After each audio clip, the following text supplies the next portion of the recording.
to drop a reminder for you. I don't count subscribers, okay? I never ask anybody to subscribe to me, and I don't ask anybody, like, click the like button below. I don't ever do that crap. A lot of people have been telling me recently, like, you got a lot more subscribers recently. Like, oh, okay, that's nice. What I did last year. And that means that's what I'm going to do this year. What I did last year, which is very unique, well, pretty much unique, is that I worked hard to be the first person to get my hands on really important new merchandise. And I don't mean like people out there beta testing. Obviously, they had their hands on it, but they work for the companies of Fuji and Nikon and Nikkor. They're the people that are representatives are out field testing, not those people. I was the first person to get my hands on and do video reviews. First person. Okay, first. Nikon D500. Oh my god, I slammed that camera hard and fast. I mean, I was the first one to snag it. Fuji X-T2.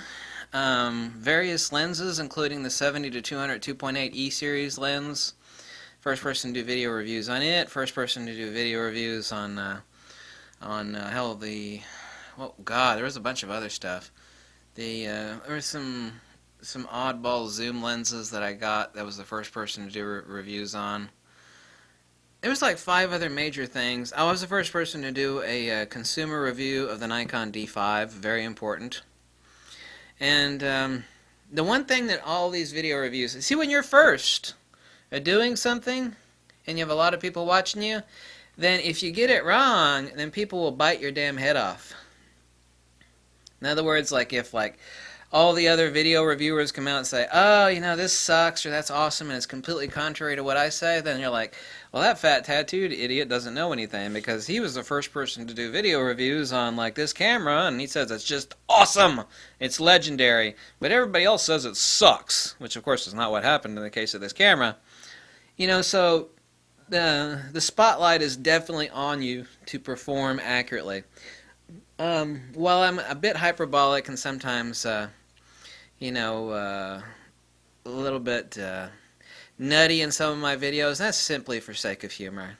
When I get my hands on the gear, I mean, I'm as serious as a friggin' heart attack. You think the guy that translates ancient Greek for fun and translates ancient Prakrit and reads Romanized Sanskrit and writes books on hardcore field theory and metaphysics is ultimately that goofy? You know, like, hey, you know, this is the goofy guy. Because I see that sort of crap all the time. That guy's goofy, you know, he does all sorts of crazy stuff in his video.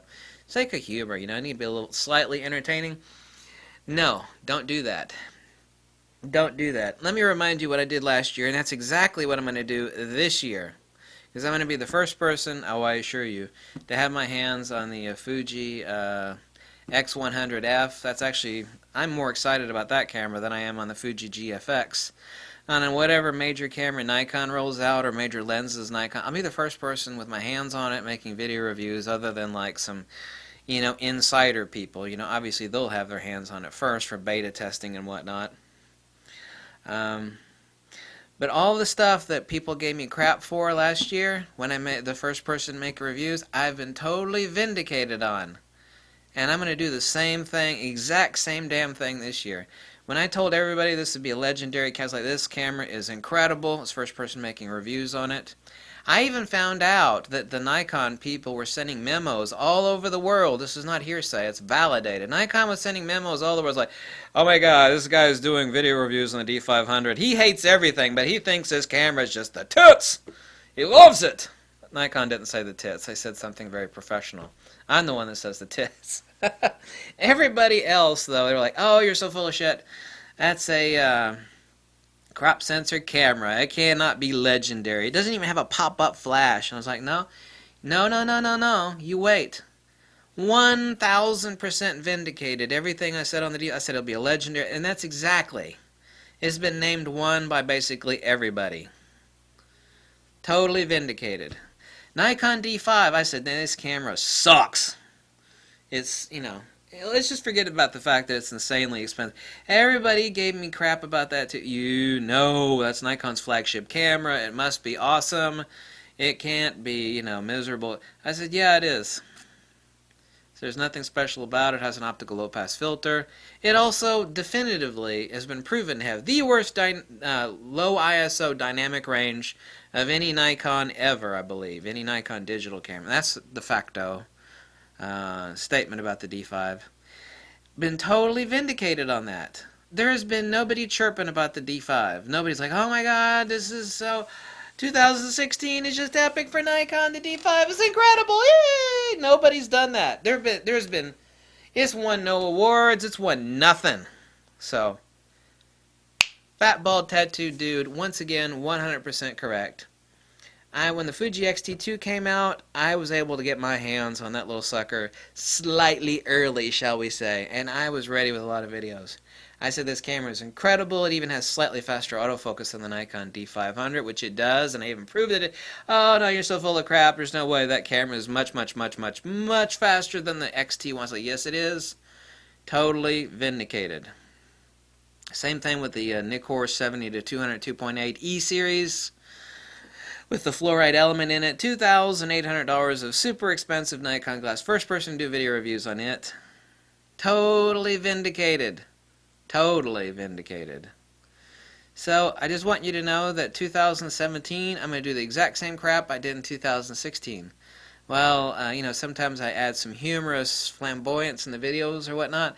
I can assure you that the dude translates ancient Greek and writes books on field theory, magnetism, electricity, and like hardcore stuff that will melt your brain, that off camera that I am being insanely methodical and I am beating the hell out of the gear, figuratively and literally, to give a realistic, objective, empirical, logical, intelligent, and wise review based upon a tremendous amount of experience.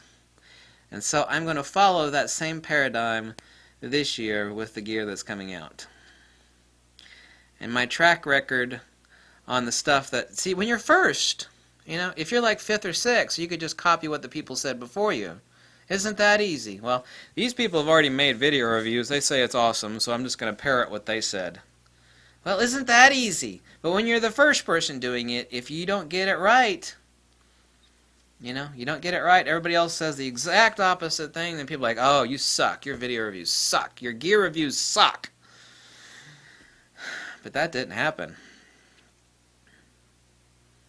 There's only one thing that I said sucks that a lot of other people say is awesome, but I stand by my review because it's completely accurate and I have the hardcore evidence to prove it. Swirly bokeh, nasty cat's eye bokeh, it renders flat, bad micro contrast, is that Nikkor 105. There's a lot of stupid people out there that don't know what the hell a good lens is versus a crappy lens. So that's not me getting the review wrong. That is other people just not being very intelligent when it comes to knowing what the hell a good lens is versus a crap lens. I stand by that review 100%, and I have all the empirical facts for it. All of it. Took plenty of pictures of it. Like everything I said, it's like, here's an example, here's an example, here's an example. So that's the only thing that I actually reviewed last year that, and I was still dead on, but that's the only thing I reviewed that other people reviewed just the, oh, this lens is awesome, I think it's just incredible. Like, really? $2,200 plastic squeeze toy made in China that renders horrible images. Yeah, they're very sharp, but sharpness is not everything. If sharpness were everything, then high alcohol in content would make a good wine. It's like, what's a good wine? Well, anything that's got high alcohol content in it. Now, wine doesn't work that way. It's about flavors, nuance, palate, a lot of other stuff. Right? Right? Right? Right? It's not about alcohol. Lenses are not about resolution. Not to say you want a fuzzy lens. There have been sharp lenses now for decades and decades and decades and decades, okay? If you got a really high quality lens, Contax, Zeiss, I mean sharp-ass lenses I've got that are, some of them are 60 plus years old, sharp as hell. People are worried about resolution. You don't judge a lens simply based on resolution. That is what we call stupid. But there are a lot of dumb people out there. They think that's all that matters. Is it sharp? Is it sharp? Is it sharp? Is it sharp? Is it sharp? That's all you judge a lens by? You're not too smart. So anyway, that's what to expect for 2017. And, yeah. Kudos to me for getting all that stuff right last year that everybody gave me shit about at the time. Like, oh, your D500 review sucks. It's wrong. You're just, no way. That's totally vindicated. D5, totally vindicated. Fuji X-T2, totally vindicated. Nikkor 70 and 202.8, totally vindicated.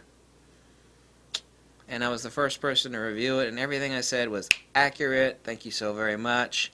Hasta luego, до свидания, увидимся, пока. Bye.